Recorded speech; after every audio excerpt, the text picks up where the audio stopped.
Welcome to Flick Favorites. I'm going to explain an American thriller, mystery, and crime film from 2014 titled Gone Girl. In my opinion, this movie has a tangled plot. Spoilers ahead. Enjoy the content.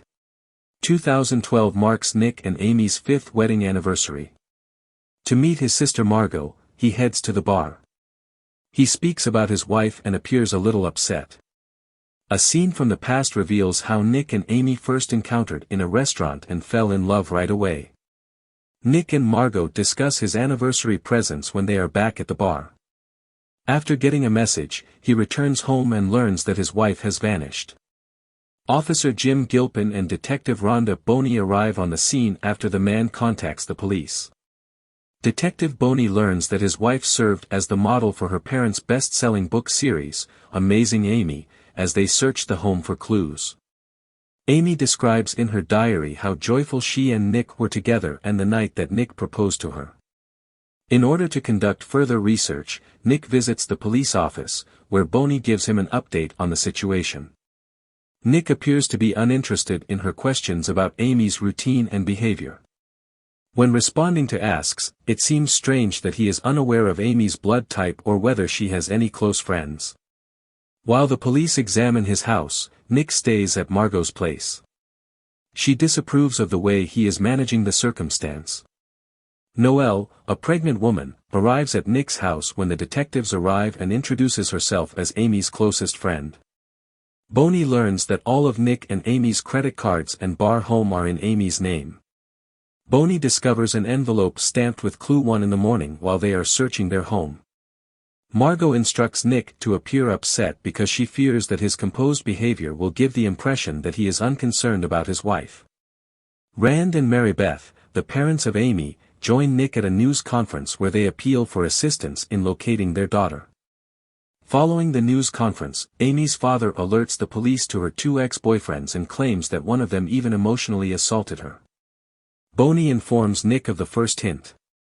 It's just one of Amy's treasure searches, he claims. He understands the first clue, which directs them to his workplace, where they discover a pair of red underwear.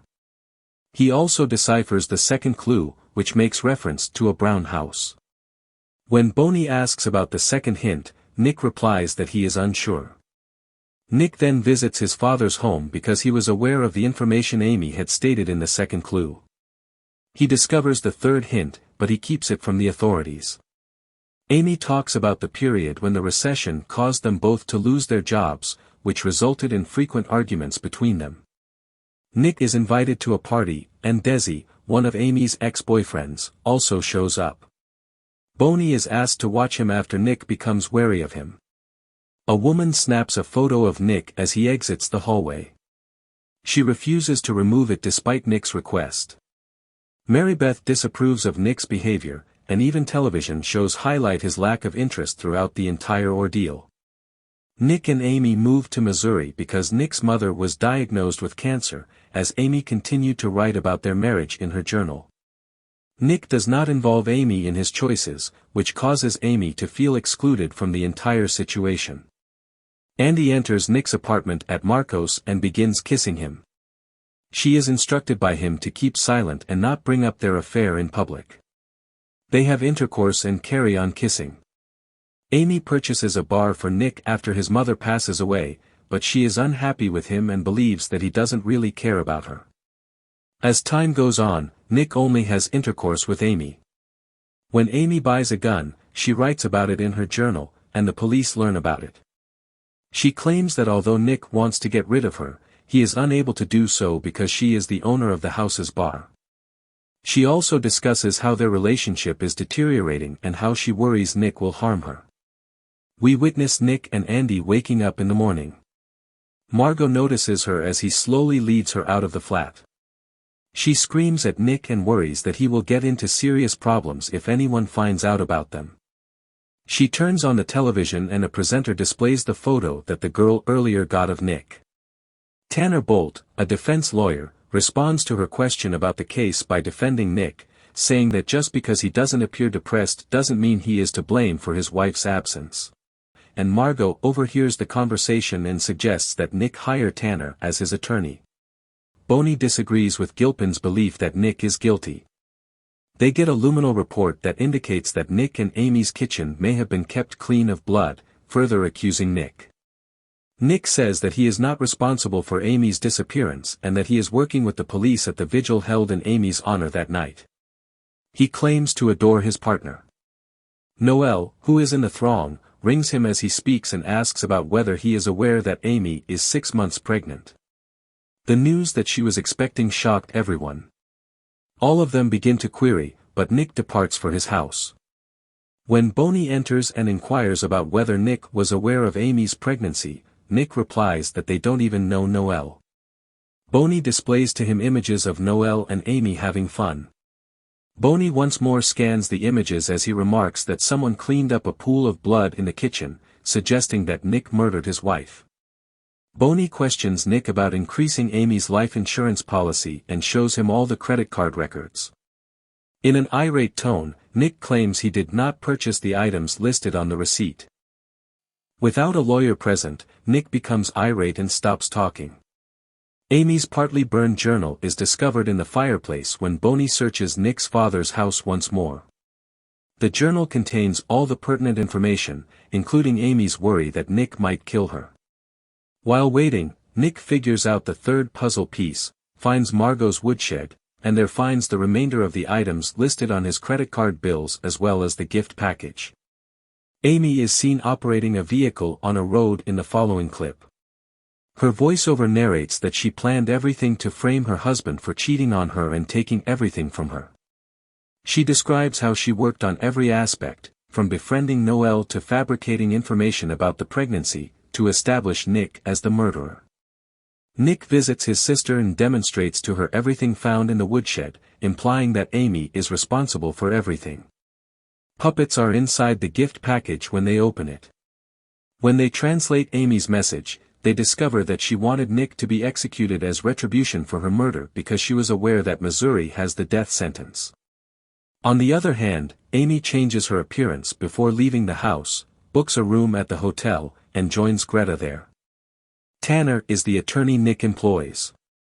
He advises Nick that since all the proof is against him, he needs to locate a supporter of his position. He hears from Nick about Desi and Tommy Collings, Amy's partners. On Tanner's advice, Nick sees Tommy, who informs him that Amy accused him of rape even though he never did that to her. After Tommy, Nick visits Desi Collings, Amy's other boyfriend, who ignores Nick's inquiries and slams the door in his face. Nick is accused of being unsettlingly close to his sister Margot in a television program that he observes. At her hotel, Amy enjoys watching the same program. She then makes an anonymous contact to the police and informs them of Margot's woodshed. Tanner visits Nick for a talk. Tanner hears from him and Margot about all the hints she left. Tanner foresees that Andy will go public and expose Nick when he speaks about her. Amy and all her wealth. Nick appears on a television program hosted by the well-known Sharon Schieber at Tanner's suggestion to give his version of the story. Amy has nowhere to go after being kidnapped and losing all of her money. She makes a call to her ex-boyfriend Desi Collings to request assistance. He agrees to find her a secure location. At a news conference with Amy's parents right before Nick's interview, Andy makes an appearance and discusses Amy and Nick's romance. Tanner recommends delaying the interview, but Nick rejects the idea and goes ahead with it. Amy is brought to Desi's lake house by Desi, who describes all the comforts to her, but she is more interested in the news and pays little attention. Amy tours the home after he departs and discovers where each security monitor is located. In the evening, when Nick's interview is broadcast, he claims that while he did not kill Amy, it was his responsibility that their relationship declined. He expresses regret to Amy for his errors, declares his love for her, and begs her to return. Everyone's view of him was altered after this encounter. As they discuss the conversation, Margot gives him high marks. Boney enters with a warrant to search the woodshed. Margot is taken into custody by the police after they search and discover everything. While Desi yells at Amy during the interview and tells her that she needs more time to move on, Amy begins to think about Nick. The police make an arrest for Nick after discovering more proof that points to his guilt. Amy and Desi, on the other hand, enjoy their time spent together. Amy ties her leg up with a string and cries in front of the camera one day as soon as Desi departs the location, pretending that he is holding her there against her will. Tanner frees Margot and Nick from prison. Amy again stages the scene to make it appear as though Desi had sexually assaulted her and she had murdered him in self-defense. Nick hears a car outside when he awakens in the morning and proceeds to investigate. He notices Amy covered in blood. She is spotted by the reporters, and they all begin taking photos of her and Nick before she passes out in his arms. Later, after having her checked, the doctors determined that she had been raped. Amy makes up a tale about how Desi Collings abducted and sexually assaulted her. Amy responds to Boney's questions about the diary by saying that regardless of their differences, she and Nick still adore each other. She is admired by everyone for her bravery. Nick asks Amy for the truth when they get home because he knows she was lying earlier. She agrees to be honest with him, but she also brings him with her into the shower to make sure he is not secretly filming her. Nick offers to leave her because of what she did, but she responds that if he does, everyone will turn against him because his wounded wife battled her way back to him. Her fear is shared by Nick. He worries that Amy will hurt him, so he can't slumber at night. She makes breakfast for him in the morning while acting as if nothing happened. Nick, Margot, Tanner, and Boney talk about what they should do next. Boney refuses to act when he begs her to because she claims there isn't enough evidence to convict Amy. Nick claims that he wants to be with Amy because she is carrying his child, and Margot feels helpless to assist him. In their second public performance, Nick and Amy announce that they are going to become parents. The movie closes on an unclear note, with Nick and Amy continuing to live together despite all the drama and constant questioning of one another's thoughts. That is how the film ends. Comment below and tell me which character you liked best. I really liked the movie because of its mystery. Thank you for watching. Like and subscribe. Your support would be appreciated. I hope to see you next time.